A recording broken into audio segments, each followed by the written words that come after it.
রাজধানীর কাকরাইলে আবারও জাতীয় পার্টির কেন্দ্রীয় কার্যালয়ে অগ্নিসংযোগ, হামলা ও ভাঙচুরের ঘটনা ঘটেছে। এই ঘটনায় গণ অধিকার পরিষদকে দায়ী করেছেন জাতীয় পার্টির মহাসচিব শামীম হায়দার পাটোয়ারি। আমিনুল ইসলামের রিপোর্ট।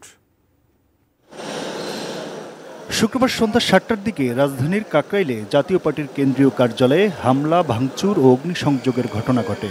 ঘটনাস্থলে পুলিশ পৌঁছে পরিস্থিতি নিয়ন্ত্রণে আনতে সাউন্ড গ্রেনেড নিক্ষেপ ও জলকামান ব্যবহার করে। পাশাপাশি কার্যালয়ের সামনে অতিরিক্ত পুলিশ মোতায়েন করা হয়। এ সময় জাপার কার্যালয় থেকে বিক্ষুব্ধদের সরিয়ে দেয় পুলিশ। এই ঘটনার পরে সেখানে তাৎক্ষণিক প্রতিবাদ মিছিল করে জাতীয় পার্টির কর্মীরা। এই সময় তারা অভিযোগ করেন তাদের কার্যালয়ে অতর্কিত হামলা করে আগুনে জ্বালিয়ে দেওয়া হয়েছে। মিছিল দিয়ে আসলো, পুলিশে থাম ধুম মাইনা করে হাঁটাই দিল। আমরা পিছিয়ে হেঁটে গেলাম। হাঁটার পর থেকে আগুন জ্বালাচ্ছে, তারা আমরা দূরের থেকে আগুন জ্বালাচ্ছে। সাংবিধানিকভাবে নির্বাচন কমিশনের বিধিবিধান মেনে আমরা দল চালাচ্ছি। আমরা তো কারো বাড়িতে গিয়া, কারো অফিসে গিয়ে রাতে বসে হামলা চালাই না বা চালাইনি। এই পর্যন্ত রেকর্ড নাই, আমরা লুটপাটে নাই, আমরা খুনে নাই, গুমে নাই, রাহাজানিতে নাই, চাঁদাবাজিতে নাই। কিন্তু আমরা বারবার ভাবে শিকার হচ্ছি, আর যারা এগুলো করতেছে তারা ভালো। মোনালিসা হেভি ফ্লো 15 পিস প্যাকেটের সাথে 8 পিসের একটি প্যাকেট একদম ফ্রি। তাদেরকে কেউ কিছু বলতেছে না।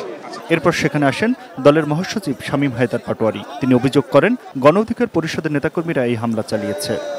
আমরা মনে করি রাষ্ট্রকে দায়িত্ব নিতে হবে, সরকারকে দায়িত্ব নিতে হবে। যারা মব সৃষ্টি করবে তাদের বিরুদ্ধে কোনো জুডিশিয়াল এনকোয়ারি হচ্ছে না, যারা মব করছে তাদের বিরুদ্ধে মামলাও নিচ্ছে না, তাদেরকে অ্যারেস্ট করা হচ্ছে না। আমরা গণ অধিকার পরিষদের এই ধরনের সন্ত্রাসী কার্যকলাপের জন্য সন্ত্রাস বিরোধী আইনে তাদেরকে ব্যান করার দাবি জানাচ্ছি সরকারের কাছে।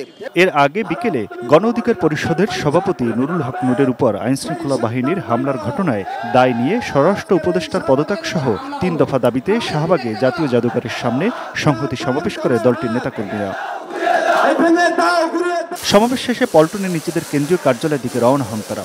এরপরই জাতীয় পার্টির কার্যালয়ে হামলা ও অগ্নিসংযোগের ঘটনা ঘটে। Aminul Islam, ATN news, Dhaka.